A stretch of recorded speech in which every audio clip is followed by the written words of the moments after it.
We think we know what we need. We think we know what we want. We will get what we need, not what we want. Hi everyone, this is Holy by Design, and this is the first of many videos of a series where I hope to help you by sharing with you the knowledge that I have acquired through my experiences. Point number one is that no matter who you are, no matter who you are, no matter what your past experiences were, where you're from, who your parents are, if you come from a wealthy family, God is not finished with you. And I say this because you are living proof that God is not finished with you. Just by being here, just by being alive, it means that you are needed. You are needed for this big scheme of life that we are part of. We are a tiny, tiny, tiny piece of a big, big puzzle, and of a big scheme that we all call life. But we are essential. Otherwise, we wouldn't be here. So to give you a bit of my background, I grew up with Christian parents, but it wasn't like I was super religious. We wouldn't go to church every week, and I wasn't really in tune with my spirituality or even God. Those years were the years where I was really lost and confused, and I didn't really know what I was doing. And honestly, believing in nothing, now that I look back, gave me nothing. Now I see things completely different. But it took me a long time, and it took me some good years to get to where I am today and to build my relationship with God. Your relationship with God, it's not something that you build from one day to another. You have to nourish it the same way you nourish your relationship with your parents, the same way you nourish your relationship with your partner, with your spouse, with your husband, with your wife.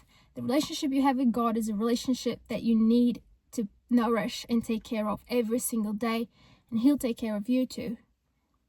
Because he can only take care of you when you let him. You have to open the door for him to come through. Otherwise, God's not going to violate your free will. So building a relationship with God takes time and takes dedication and practice. And you don't have to be super Christian or super religious. You just have to trust and pray and put your faith every single day, every second, every minute. You put your faith into God and your choices, and you walk with him. Before I believed in God, I was lost. I didn't know what I was doing. I made bad choices. I made mistakes, and it was as if I had this whole weight on my shoulders that I could only depend on myself for so much and the others around me. And if the others around me weren't corresponding to what I wanted and needed them to do, then that was it. That was over, because there's only so much I can do. I had no sense of direction in my life. I didn't know what I was doing. I thought I knew. That's the problem, is that we think we know what we need. We think we know what we want. We think we know what's the answer when we actually don't. Because as we all know, we will get what we need, not what we want. And sometimes that's hard. Sometimes it's hard because life will hit you in the face, and that will hurt, because it might not go as you expected it to go. It might not go as you planned it to go. Things might not turn the way you want them to turn. And they might hurt because you think that your dreams, your passions, whatever the story that you've told yourself that you needed that's for you, doesn't come to you. Then that's when we think, I'm not good. I'm not good enough. Life's against me. It's not working for me. When it's actually protection. It's actually redirection. But if you let the redirection from the beginning in your life, then you wouldn't be suffering through this whole process when things supposedly are not working out for you. Just trusting him and trusting life. Trusting that life will take care of it. And putting God in every single decision that you make, before you say something, before you talk to someone, before you do something, before you start your day, and when you go to bed, you put God first. And you ask him to come through you. Please, God, direct me today. Please, God, tell me where I need to go. Who do I need to do? What do I need to do? Who do I need to speak to? And he'll come through you. And you will see the clear difference. What a relief it is that we are not the ones that are actually controlling things. What a relief it is to be living my life and to know that there's this major force taking care of me and directing me and guiding me. And then I'm always backed up. I'm always backed up by my values, by my faith, by my beliefs, and who I am and the people around me. Why don't we stop putting our faith in God only when we've hit rock bottom? Because that's how it happened to me. When I've hit rock bottom in my life, when I had no friends, when I didn't have a job, I've lost my foundations, and what I thought that was meant for me completely crashed. That's when I started building my relationship with God, and that's when I called out for him, because I had nowhere else to go.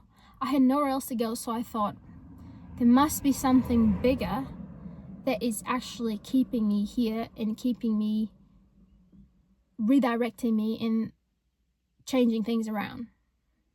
It was as if I was being guided and taking off the path that I thought it was meant for me, and it actually wasn't, to be putting me on the other side. Praying is super important, because praying is the means of communication between you and God. And by praying, you open the channel for God to come right through you and hear your prayers. But you need to mean it. You need to feel it. You need to feel in your heart. You need to feel in your heart the desire to talk to him. You need to feel in your heart the desire to talk to your best friend. God becomes your best friend in your life. And that's it. That's who you need. Things just start to click and magic starts to happen. And it becomes a ritual, becomes a practice. Praying should be a habit. Should be your new practice. Should be your new self-care. Pray, and you might find that sometimes miracles happen. Sometimes God hears your prayer and boom, things happen. But just praying and hoping that things are just going to magically appear or happen for you, it's not quite the recipe for this whole scheme of life. So you need to pray, and then you need to embody your prayer, the energy that you said, the energy, whatever you sent out, you need to embody it in yourself. And then you need to take aligned action with whatever you prayed. Say that you prayed for a new house. You pray for a new house, you give that to God. God, whenever you want me to, whenever you think I'm ready, get me to the next good place. Leave me where you want me to go. And then you embody that energy. You create the space for that to happen in your life by telling God, I don't have any blocks right here. I don't have any attachments to the place where I'm at. I'm ready for the next thing. I'm here for you. Please, God, guide me. Whatever it is that's blocking you from getting or doing whatever that you have prayed for, you need to clear it out. You need to think, what areas of my life are not actually aligned with what I just prayed for? Because sometimes we might pray for something, but our mind, our body, and our actions, our everyday life is actually contradicting with our prayer. So how can these both work? How can they match? They can't. This is when things start to get really, really good.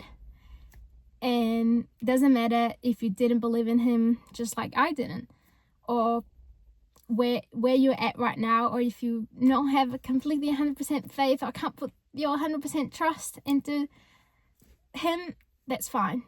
That's fine, because you are watching this and you are being more and more conscious and you are getting guided into the right direction.